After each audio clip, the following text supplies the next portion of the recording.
Tonight on KTAB News Weekend, we'll celebrate the Easter holiday with some students on a special mission. And we'll hear the latest from San Antonio, where a council decision pits the city against Chick-fil-A. Plus, we'll see the aftermath of storms through the southeast, people clearing away the rubble this weekend. Let's look at some of your top headlines tonight. KTAB News at 10 starts in 60 seconds with Forecast First.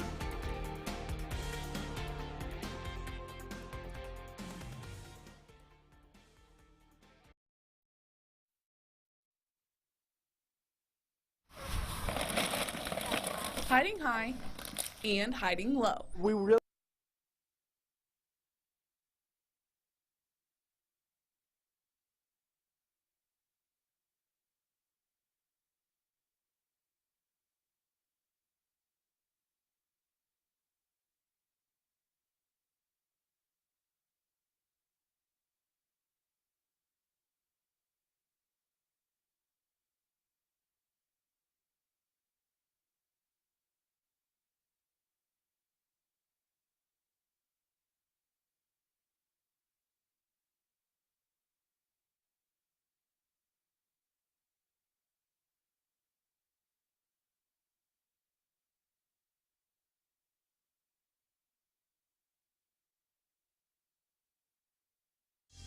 Now, from your weather authority, your KTAB Forecast First.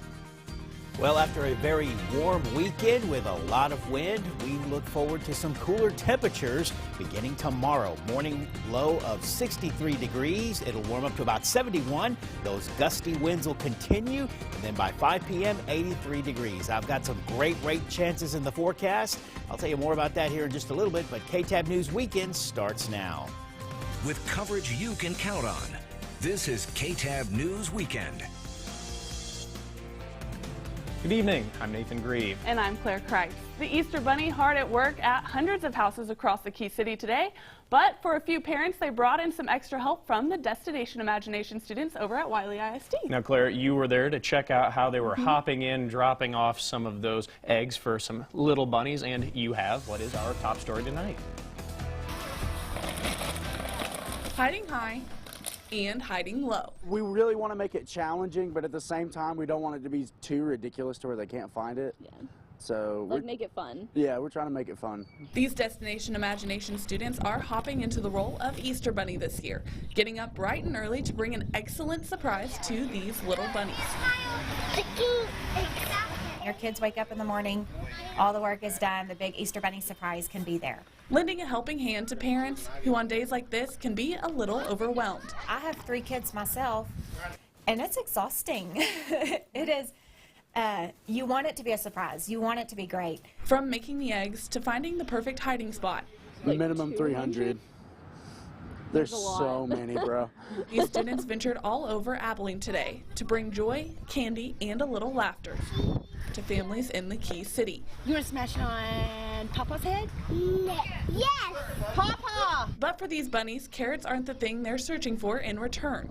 It's a chance for them to raise money to compete on a global Destination Imagination stage. It's going to be awesome because that means all of our hard work will have paid off.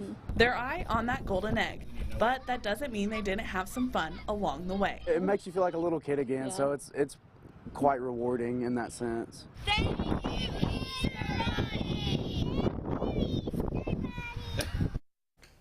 Destination Imagination has a few more fundraisers this year to make it to their global competition. The next one is a garage sale the second week of May.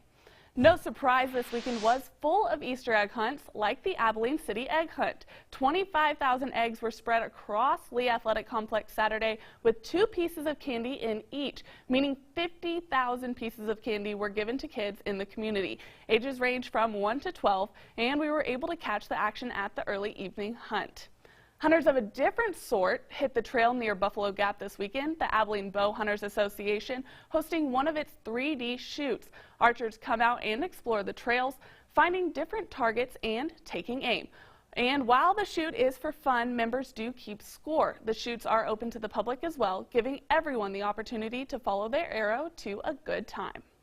It's a sport that everybody can do. The mom, dad, daughter, son, everyone can come out and shoot the same course and have fun instead of having, parents having to watch the kids or kids having to watch the parents, stuff like that. Everybody can participate. This 3D shoot wrapped up today. Info on future shoots can be found by the following Abilene Bowhunters Association Facebook page. Well, Prisma Reyes is 26 years old. She was last seen at a Dallas apartment complex on Wednesday in the afternoon. Well, police have now released surveillance video. They hope that someone is going to be able to recognize her. Let's take a look. Security footage shows Prisma Reyes standing by an elevator at this Dallas apartment complex just before 6 o'clock Wednesday evening, talking on the phone. It is the last sign of the 26-year-old single mother Mesquite police have been able to find. Her Jeep Wrangler was found parked in the same complex. Nunca había pasado esto antes. Her mother, Lilia Peralta, says this has never happened before. She last communicated with her daughter Wednesday at noon to warn her about the storms in the forecast. That evening, she kept checking her phone. Para ver si me había mandado un mensaje o una foto del niño. Peralta says she was looking to see if Reyes had sent her a message or a photo of her grandson, as she usually does. Instead, Peralta later learned her daughter had never showed up at her friend's house to pick him up after work. Now Mesquite police are trying to piece together what happened.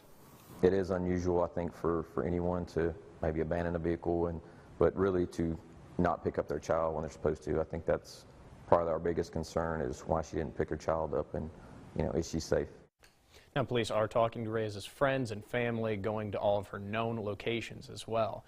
Well, also out of San Antonio now, there's not going to be a second chance for Chick-fil-A at a spot in the San Antonio International Airport, at least not anytime soon. That's because the city council there voted down a measure to reopen talks on bringing the restaurant to the airport more than a month after they first voted the restaurant down because of one council member's concerns about the, quote, anti-LGBT behavior of Chick-fil-A.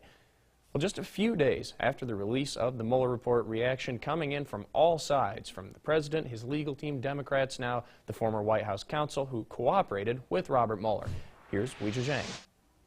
This weekend, President Trump was all smiles from his Florida golf club, but a flurry of frantic tweets suggests he's preoccupied with the Mueller report, despite declaring game over when it was released. The president wrote, "The end result of the greatest witch hunt in U.S. political history is no collusion with Russia and no obstruction. Pretty amazing." But Special Counsel Robert Mueller did not reach a conclusion on the obstruction of justice. He investigated 10 events in which it may have occurred, including Mr. Trump directing White House counsel Don McGahn to fire Mueller. McGahn took copious notes about the request. President Trump warned, watch out for people that take so-called notes when the notes never existed until needed. And his personal attorney, Rudy Giuliani, slammed McGahn's credibility in multiple interviews. McGahn's lawyer responded in a statement, "It's a mystery why Rudy Giuliani feels the need to relitigate incidents the Attorney General and Deputy Attorney General have concluded were not obstruction, but they are accurately described in the report." The Mueller document has now left us with a roadmap to go forward. Congressional Democrats issued a subpoena for an unredacted version of the report and called for Mueller to testify before Congress. We have a Constitution of the United States, and it says when the president engages in this kind of activity, then it's time for impeachment. Massachusetts Senator Elizabeth Warren is the first major presidential candidate to mention impeaching Mr. Trump. But other 2020 hopefuls say there's a better option. If we really want to send Trumpism into the history books, the best thing we can do is defeat it decisively at the ballot box in 2020. Now, House Speaker Nancy Pelosi planning to hold a conference call with other Democrats to go over the findings in the Mueller report. Pelosi says they will also talk about, quote, the next steps that must be taken. Coming up on KTAB News Weekend, they might look tough, but these bikers have a soft spot as they become some kids' biggest heroes. And we're going to take a look at the toll taken by those strong storms that move throughout the southeast. But first, let's see what Clemente has in store for us in the Weather Center. I'll tell you what, after a warm and windy weekend, we have got windy and a little bit cooler on the way. You'll need that umbrella. I'll tell you for what days to look forward to after the break. But first, here is your almanac that shows your high for today and your morning low. and then the rainfall totals that hopefully we're going to be doing some adding to that. So I'll tell you more about that after the break. With coverage you can count on, this is KTAB News Weekend.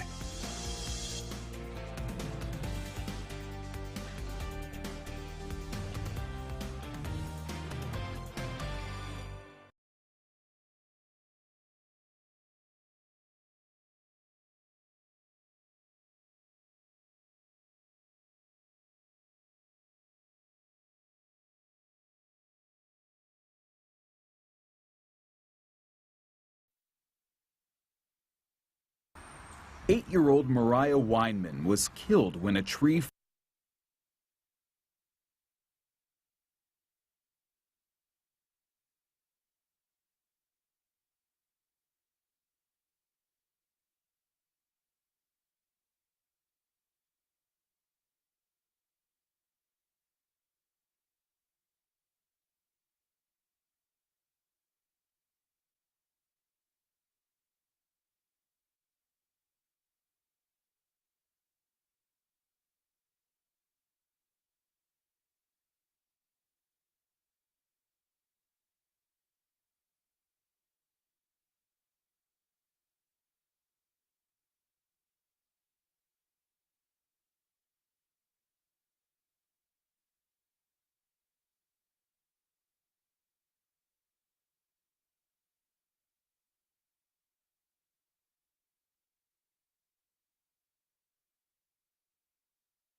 Now from KTAB, this is your Weather Authority forecast. Welcome back, everyone. Well, let's begin by checking out first what we've got for our midweek rain event coming up that will begin to take shape late tomorrow evening and into Tuesday and Wednesday. We're looking for rain chances to be really good on the upside. We're also looking for an isolated severe threat. That won't be anything widespread or anything major, but we do need to watch out rather closely over the next couple of 3 days or so, because we are also anticipating some very localized heavy rains, and then the cold front will bring our temperatures down just a bit. Now we begin to see a little bit of that setup of that moisture streaming across the southwestern part of the state around the Big Bend area. That will again enhance our cloud cover into the overnight hours and into tomorrow evening, where we are anticipating that chance of showers to begin to take place. Right now, Max Live radar really showing us nothing going on out there right now. What we've got is some very mild air. Look at that. After 10 o'clock, and we still have 75 degrees here in the city of Abilene. Our dew point is at 59. Relative humidity at 57%. You see that air is really moist and juicy, and it'll continue to work its way that way. And then, of course, later into tomorrow evening, we are talking about those chances of showers and thunderstorms, and into Tuesday and Wednesday. Southwest, or rather southerly winds at 17 miles per hour, and the barometric pressure at 29.80. Across the rest of the big country, you're pretty warm as well. Stanford 76, 75 as we mentioned here in Abilene, 74 over here in Ballinger, 70s everywhere in the big country, so very nice conditions. But as I mentioned, tomorrow a little bit cooler on the high side, and then bringing it down on the lows too. We'll tell you about that here in just a little bit. But future temperatures, as we see by 7:30 in the morning, in the 60s and even some upper 50s throughout the southeastern portions of the viewing area, and then it warms up really nice into the 80s, but not quite as warm as what we saw today. Temperatures hovering up around that 90-degree mark today. We won't have that tomorrow. Winds from the south, 17 all the way up to 20 miles per hour there in Knox City. But check out what happens as we put this into motion, and we're going to see those wind speeds begin to calm down a lot. And I know that'll be a very welcome sight for a lot of folks here in the big country. Next, we move forward and checking out our futurecast. Pay very close attention at the time frame here And you'll notice that into tomorrow and into Tuesday, we begin to see a pretty good line of showers and thunderstorms, and that will bring us some very significant rainfall to the big country. We are not looking for anything really severe across the big country, and I'll show you this. This is, of course, for Tuesday, just some areas of thunderstorm activity, and then off toward the south and east, you folks have a marginal chance of severe weather, so we'll want to monitor that very closely. Rainfall potential, how much will we get? Well, we see here that by Tuesday, 4 p.m. Now, these aren't exact, but keep in mind they'll be fairly close. 3/10 of an inch doesn't sound like much, right? But as we move forward in time, by Thursday morning, we're looking at about 1 inch and 6/10 of rain possible, so 1.60 inches of rain. 63 for an overnight low tonight, breezy and mild, mostly clear skies. 83 degrees for tomorrow. Winds will be southerly, 10 to 15, gusting to 25. And then moving forward now, breezy for you folks in Brownwood at 60. And then for tomorrow, 80 degrees and lots of clouds late. And there you see the 7-day forecast. And I particularly put on Tuesday and Wednesday that we have some shots at some very heavy rain. So we'll need to watch for some localized street flooding, maybe even a little bit of severe weather on Tuesday late into the early morning hours on Wednesday. And those chances went up, up, up since yesterday. Yeah, I need to keep coming in. That's right, that's right. Keep us posted. There you go. Well, we now know that the massive storm that tore through the southeast has now killed at least 5 people. The storm turning north, and it leaves behind a trail of devastation. Kenneth Craig looks at some of the hardest hit areas. 8-year-old Mariah Weinman was killed when a tree fell on this house south of Tallahassee Friday.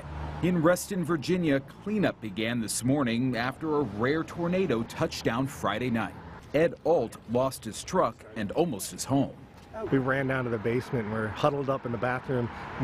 We're sitting in there no more than 5 seconds and we hear this incredible crack. I noticed that my truck was sitting under the tree. The National Weather Service was on the scene assessing the damage. There was leaf splatter on sides of house where it shouldn't be, but it was indicative of a swirl, and that swirl kind of plasters all sides of dwellings and cars. In Atlanta Friday, a tree crashed through the roof of this apartment complex and onto this couple and their young daughter, who were laying in bed. They were cut and bruised, but otherwise okay. In Mississippi, at least 3 are dead, and there is a state of emergency after tornadoes, high winds, and soaking rain. It just went through in just a matter of seconds, and it was over. I mean, out of blue. Well, certainly some dangerous storms there. Yeah, in fact, the storm system has made its way out into the Atlantic, leaving things mostly clear on Easter Sunday. Still, thousands of people are without power, though, guys. Rough times down there. Well, when KTAB News at 10 continues, we're going to check out some unlikely guardian angels for kids in need. That's in our Good News report tonight. And the Rangers and Astros finishing their series at Globe Life Park in this afternoon. It was a thriller. Dusty has the highlights later in sports.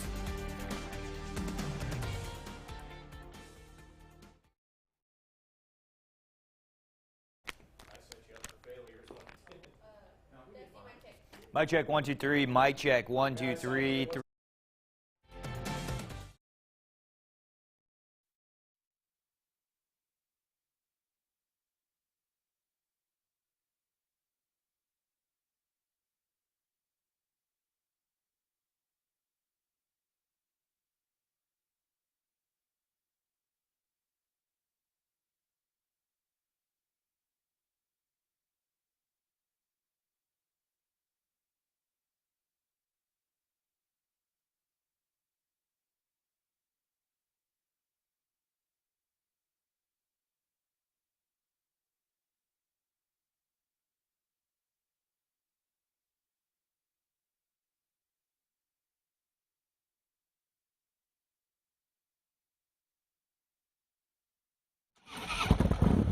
These bikers have to use road names for their own protection.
KTAB News Weekend continues.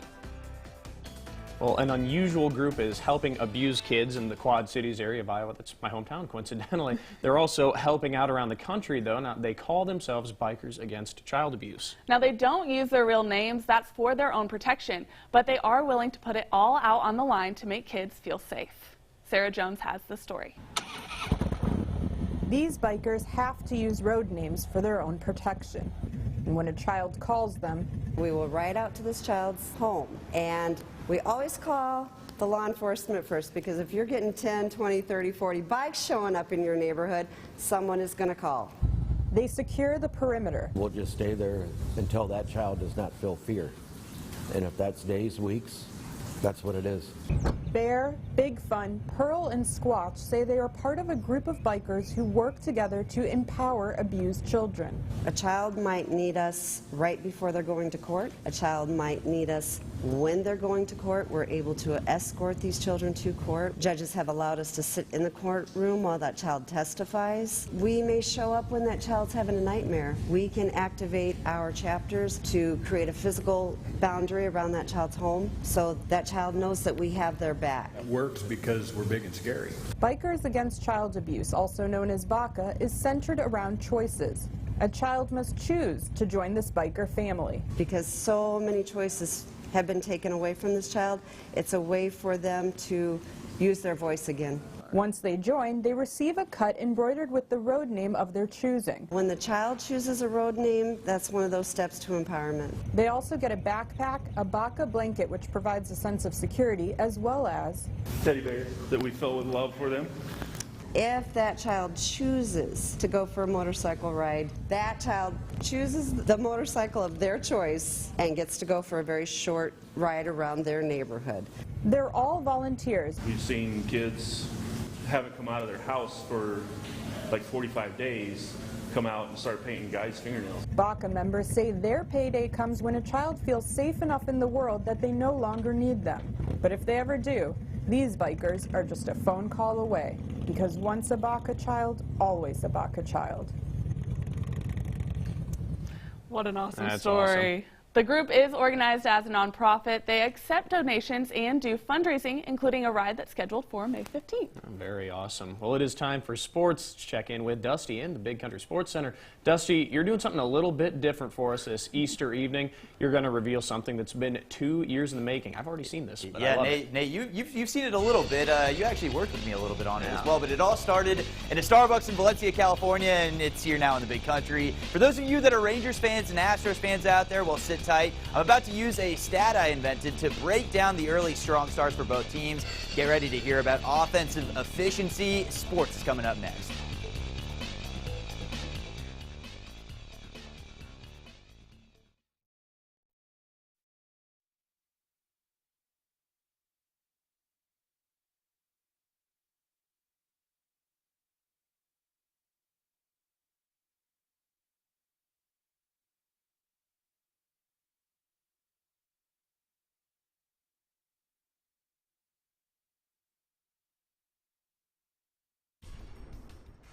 This is BigCountryHomepage.com Sports with Dusty Baker.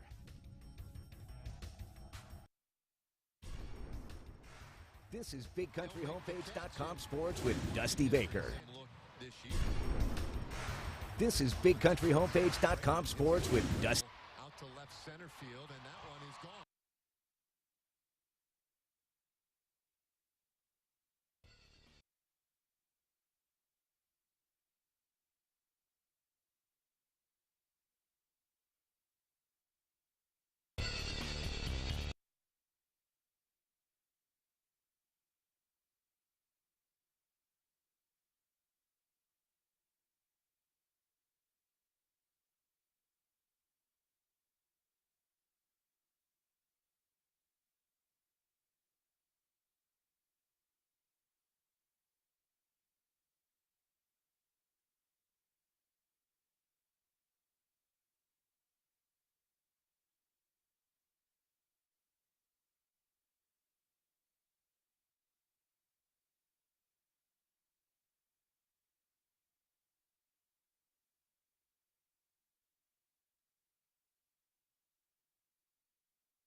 This is BigCountryHomepage.com Sports with Dusty Baker.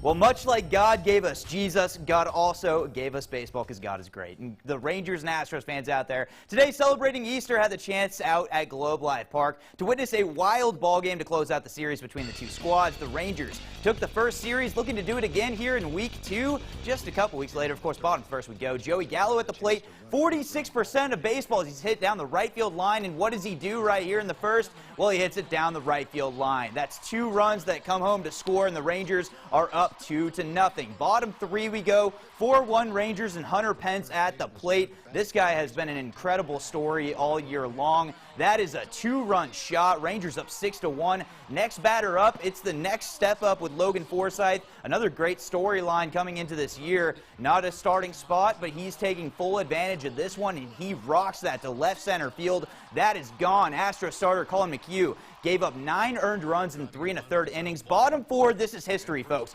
Joey Gallo rips this to center field. Now, that is an out, but a run will come home to score on a sac fly. That is the first sac fly of Gallo's career. He has hit 96 home runs before his very first sac fly. Unbelievable. 10-1 Rangers. Top 6, Shelby Miller on the hill. Pitching well in this one, but serves one up to Alex Bregman. It's tough. He's one of the best hitters in the league there. It's 10-2. Next batter up, Michael Brantley. We have another pair of back-to-back jacks. Miller would go 5 1/3 innings, allowing 4 runs, 3 earned. Top 8 we go. It's 11-6, and Carlos Correa gets all of this one. The ball was flying today. It is 11-7. 2 batters later, Josh Reddick having a breakout season to start out 2019, hitting above 300, and he gets all of this one. That's over the wall in right field. This is getting dicey, folks. Top 9 inning, Jose Leclerc in for the save. Springer up at the plate, and that is a Springer dinger. 2-run game, folks. This is a scary one. Rangers trying to hold it, but Leclerc with the bases juiced. 3-2 count. 2 outs. Jose Altuve walks. He walks him. It's a 1-run game, so they bring in Sean Kelly, I should say, and he gets the save. Chirino strikes out. Man, you can sigh a huge sigh of relief, Rangers fans. They're hopping like a rabbit out there, out of trouble. Escape with the golden egg, a W, a victory over the Astros, and Shelby Miller picks up the victory, his first of the year, and the Rangers have won both of the Silver Boot Series matchups here in 2019. Well, the Rangers are 20 games in, the Astros 21. So let's take a bit of a deeper look at this, shall we? And I'm not going to test or tell you guys this, just this one group. You guys get the first actual say in what this actual stat is. For the past 2 years, I've been working on a formula to break down an offense in MLB's offensive efficiencies, and it goes like such. Total bases, stolen bases, walks, and hit by pitch. You subtract the strikeouts and caught stealing and divide by plate appearances. You'll find out what this means a little more later on, but you're going for a stat that lines up to be .35. That is the goal after numerous studies and tests to find a championship lineup. So let's take a look at how the third-place Rangers at 12-8 stack up here. And so this is how it goes. Take a look. 705 plate appearances. Look at the total bases, 276. You add all of the positive statistics up, subtract the 179 strikeouts. That's the big knock against them. 7 caught stealing, and you get that number of .2652. So where does this align? Well, what we can forecast from going forward here is this start may not be the most sustainable one for the Rangers. The numbers don't reflect much better than a 500 team. As for Astros fans out there, let's take a gander at their numbers as well. They currently sit in second place, 13-8, and take a look at this record as well. Well, that .3237 is more what we can align with here, and the Astros look like the team that will be going back to the playoffs sometime soon. So, with that being said, hope that gives you a little bit of an understanding of where we're at right now in the Major League Baseball season. That is all the time we have for sports. Your local news will come up after the break, plus Clemente with a final look at our forecast. That's all coming up straight ahead.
Welcome back, everyone. There you see your 7-day forecast. Check it out. All the rain chances beginning Tuesday, Wednesday. Very heavy rainfall anticipated. Lower temperatures. Things warming up toward next weekend. All right, and watch out for the rain. Yeah. Well, we'll leave you with one quick reminder before we leave for the night. Early voting in Taylor County does start up tomorrow. It's going to keep going through the following Tuesday. Take a break over the weekend, though. Now, that's the 30th is when it's going to wrap up. That's ahead of the May 4th election. Big events coming up. Big events. All right, that is all the time we have for y'all today. Thank you for watching. We'll see you back here tomorrow. Good night, everyone. Good night, and be careful out there.